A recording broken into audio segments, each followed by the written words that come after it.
देश में बड़ी आतंकी साजिश का पर्दाफाश। जम्मू कश्मीर पुलिस का फरीदाबाद में छापा। डॉक्टर के घर से 300 किलो आरडीएक्स बरामद। डॉक्टर के घर से कई AK-47 राइफल और कारतूस भी बरामद की गई। पुलिस ने डॉक्टर आदिल को गिरफ्तार किया। आदिल के अनंतनाग के लॉकर से पहले भी बरामद हुई थी AK-47। आदिल की निशानदेही पर ही फरीदाबाद में पुलिस का छापा। पुलिस ने दूसरे डॉक्टर मुजम्मिल को भी गिरफ्तार किया।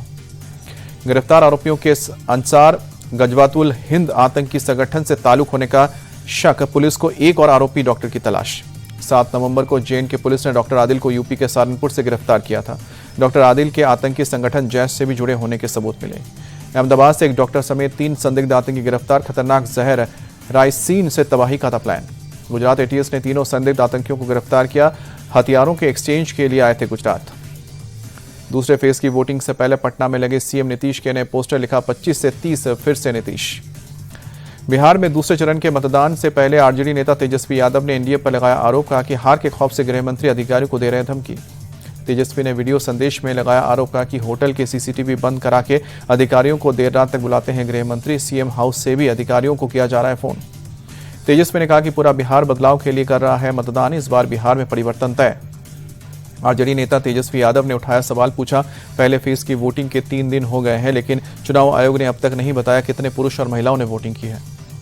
बिहार में रविवार शाम थम गया चुनाव प्रचार। दूसरे और आखिरी चरण में कल 20 जिलों के 122 सीटों पर होगी वोटिंग। चुनाव प्रचार के आखिरी दिन गृह मंत्री अमित शाह ने बिहार के सासाराम और अरवल में की जनसभा। कहा कि राहुल गांधी इटली तक भी यात्रा निकाल लें, फिर भी हम बिहार में घुसपैठियों को घुसने नहीं देंगे। सासाराम में बोले अमित शाह, गठबंधन नहीं, ये ठगबंधन वाले लोग हैं जो हमसे नहीं आपस में ही लड़ रहे हैं। अमित शाह बोले राहुल ने घुसपैठियों को वोट बैंक बनाया है। ये देश में घुसपैठियां कॉरिडोर बनाना चाहते हैं। अमित शाह बोले हमें घुसपैठियों का वोट नहीं, युवाओं का वोट चाहिए। NDA के शासन में बिहार में डिबरी युग समाप्त हुआ। दूसरे चरण के मतदान पर केंद्रीय मंत्री शिवराज सिंह चौहान बोले अब कोई मुकाबला नहीं बचा है। महागठबंधन पूरी तरह से बिखर गया है। NDA की एक तरफा जीत निश्चित है। राहुल गांधी के वोट चोरी के आरोपों पर शिवराज सिंह चौहान का पलटवार। बोले अभी से हार का बहाना बना रहे हैं, उन्हें पता है कि वो जीतने वाले नहीं हैं। रक्षा मंत्री राजनाथ सिंह ने बिहार के औरंगाबाद और कैमूर में की जनसभा। औरंगाबाद में बोले कि NDA ने बिहार को लालटेन युग से निकाला। राजनाथ सिंह ने RJD और कांग्रेस पर कास्ट पॉलिटिक्स करने का भी आरोप लगाया। ये लोग भाईचारा खत्म करना चाहते हैं, कहा। कैमूर से राजनाथ सिंह का राहुल तेजस्वी पर हमला। बोले ये आपके बच्चों को कट्टा पकड़ा रहे हैं, जाति के नाम पर लोगों को लड़वा रहे हैं। यूपी के CM योगी आदित्यनाथ का बिहार में धुआंधार प्रचार। अरेरिया में 2, सुपौल और मधुबनी में एक रैली को किया संबोधित। CM योगी ने जनता को किया आगाह। कहा कि नौकरी के नाम पर बहकाने का प्रयास कर रहे हैं, RJD पर विश्वास करने की जरूरत नहीं है। CM योगी ने कांग्रेस और RJD को रामद्रोही बताया। कहा कि बिहार में जंगल राज के लिए ये दोनों बराबर के अपराधी हैं। MP के CM मोहन यादव ने बिहार के पूर्वी चंपारण में किया रोड शो। चिरैया, नरकटिया और मोतिहारी में की जनसभा। मोतिहारी में बोले CM मोहन यादव, PM ने किसानों का सम्मान किया है, कांग्रेस के षड्यंत्र की वजह से बिहार पिछड़ा है। बिहार के CM नीतीश कुमार ने कैमूर, रोहतास, औरंगाबाद में की चुनावी सभा। महिलाओं को दिया भरोसा। कहा कि 10-10 हजार रुपए वापस नहीं लिए जाएंगे। कैमूर में CM नीतीश ने लालू यादव पर निशाना साधा। बोले लालू ने सिर्फ परिवारवाद को बढ़ाया है। CM नीतीश बोले 2005 से पहले बिहार में शिक्षा, स्वास्थ्य सेवा और सड़क की हालत बहुत खराब थी। MIM चीफ असदुद्दीन ओवैसी ने बिहार के आमौर और बहादुरगंज में की रैली। कहा कि बिहार के सबसे पिछड़ा इलाका है सीमांचल। असदुद्दीन ओवैसी बोले सीमांचल की लड़ाई संवैधानिक है, हिंदू भाइयों ने भी वोट देने का दिया है भरोसा। असदुद्दीन ओवैसी बोले हम ईंट का जवाब पत्थर से नहीं, पतंग पर वोट देकर जवाब देंगे।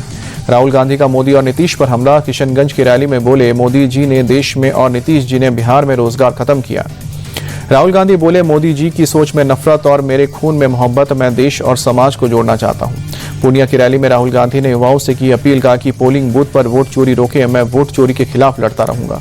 तेजस्वी के आरक्षण वाले बयान पर भड़के गिरिराज सिंह। कहा कि पहले वो अपना कोटा डिसाइड करें, उन्होंने खुद अपने भाई का रिजर्वेशन से बाहर किया है। बीजेपी के सांसद संजय जायसवाल का तेजस्वी और राहुल गांधी पर निशाना। बोले कि बिहार की जनता उन्हें गंभीरता से नहीं लेती है। पहले फेज की वोटिंग के बाद राहुल तेजस्वी की नींद उड़ी है। Y+ सिक्योरिटी मिलने पर तेज प्रताप बोले मेरी जान को खतरा था, इसलिए मुझे सिक्योरिटी मिली है।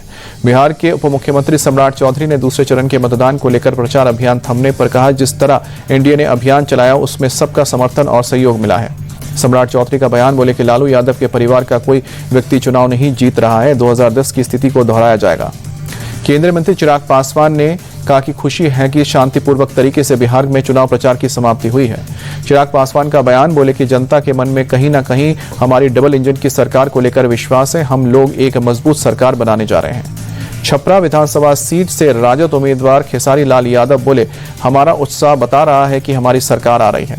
खेसारी लाल यादव ने कहा कि हम हताश नहीं होते हैं बल्कि प्रयास करते हैं। बोले कि एनडीए के सभी लोग मेरे बड़े भाई हैं, लेकिन आप उनकी भाषा देख सकते हैं। वीआईपी प्रमुख मुकेश सैनी ने 14 तारीख के बाद जीत के जश्न के लिए मांझ भात भोज का न्यौता दिया है। कहा कि तेजस्वी को सीएम बनाने और बीजेपी को हराने तक चैन से नहीं बैठेंगे। नौकरी के बदले जमीन मामले में राउज एवेन्यू कोर्ट ने आरोप तय करने का फैसला टला है। अब 4 दिसंबर को फैसला सुनाएगी कोर्ट। सीबीआई ने लालू परिवार के खिलाफ दाखिल की है चार्जशीट। असम की हेमंत सरकार का बड़ा फैसला, राज्य में बैन होगा बहुविवाह, कैबिनेट ने बिल को दी मंजूरी।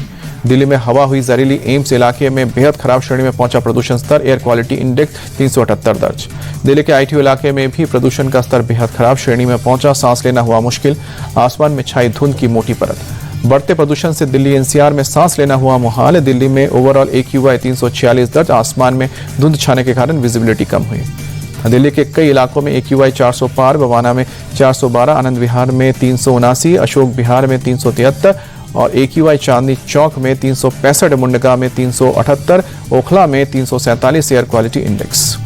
नोएडा में भी प्रदूषण का स्तर बढ़ा, एयर क्वालिटी इंडेक्स 336 दर्ज किया गया। गाजियाबाद में AQI 302 दर्ज हुआ है।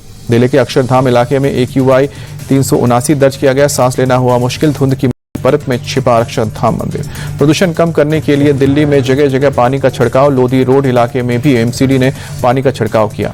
इंडिया गेट पर लोगों का प्रदर्शन, सरकार से एयर पॉल्यूशन कम करने के लिए नीतियां बनाने की मांग। दिल्ली पुलिस ने इंडिया गेट पर प्रदर्शन कर रहे लोगों को हिरासत में लिया। सरकार से राष्ट्रीय राजधानी क्षेत्र में वायु प्रदूषण को रोकने के लिए नीतियां बनाने की कर रहे थे मांग। प्रदूषण को लेकर प्रदर्शन करने वाले को हिरासत में लेने पर राहुल गांधी का निशाना, कहा कि साफ हवा इंसानों का बुनियादी अधिकार। आप दिल्ली अध्यक्ष सौरभ भारद्वाज का बयान, बोले प्रदूषण की समस्या दिल्ली और उत्तर भारत के लिए नई नहीं है, लोगों से इस बात को लेकर नाराजगी, सरकार धोखा दे रही है। सौरभ भारद्वाज ने आरोप लगाते हुए कहा कि जैसे ही प्रदूषण बढ़ता है वैसे ही सरकार AQI मॉनिटरिंग करने के लिए आंकड़े लेकर सामने आती है। दिल्ली के पर्यावरण मंत्री मनजिंदर सिंह सिरसा बोले, 10 साल तक आम आदमी पार्टी ने दिल्ली की हवा को गंदा किया, उसमें जहर फैलाने का काम किया। मनजिंदर सिंह सिरसा ने कहा कि अब जब आपकी सरकार बाहर हो गई है तो पिछले 7 महीने से रेखा गुप्ता की सरकार काम कर रही है, तो वो पूछ रहे हैं कि 7 महीने में आपने ये क्यों नहीं ठीक किया। दिल्ली के इंडिया गेट पर डॉग लवर्स का प्रदर्शन, स्ट्रीट डॉग्स को शेल्टर होम्स में भेजने को लेकर कोर्ट के आदेश का विरोध किया। त्रिपुरा के अगरतला में एकता मार्च निकाला गया, सीएम मानिक साह हुए शामिल, हाथों में तिरंगा लेकर पदयात्रा की। बाबा बागेश्वर की सनातन हिंदू पदयात्रा का आज चौथा दिन, आज फरीदाबाद के पलवल तक जाएगी यात्रा। दानापुर मकान हादसे पर सीएम नीतीश कुमार ने दुख जताया, मृतकों के परिजनों के प्रति गहरी संवेदना व्यक्त की। बिहार के गोपालगंज में सड़क हादसे के बाद बवाल, गुस्साए लोगों ने पुलिस की गाड़ी आग लगाई, हादसे में 3 घायल लोगों की मौत की अफवाह फैली थी। भीड़ को नियंत्रित करने के लिए पुलिस को आंसू गैस के गोले भी दागने पड़े, कुछ लोगों को हिरासत में लिया गया। वाराणसी में रविवार को जिला प्रशासन ने सड़क चौड़ीकरण के लिए दाल मंडी बाजार में ध्वस्तीकरण अभियान चलाया, भारी पुलिस बल मौजूद। कानूनी प्रक्रिया को अपनाते हुए ध्वस्तीकरण की कार्रवाई, प्रशासन ने समय से लोगों को दुकान खाली करने के लिए बोल दिया था। झांसी में बुंदेलखंड यूनिवर्सिटी के मेन गेट पर MBA छात्रा पर फायरिंग, हमलावर युवक ने खुद को गोली मारी, छात्रा को जख्मी हालत में अस्पताल ले जाया गया, युवक की मौके पर मौत। लखनऊ में 48 लाख के ऑक्सीटोसिन इंजेक्शन बरामद, FSDA STF 2 आरोपियों को दबोचा, घर में चल रही थी ऑक्सीटोसिन इंजेक्शन की अवैध फैक्ट्री।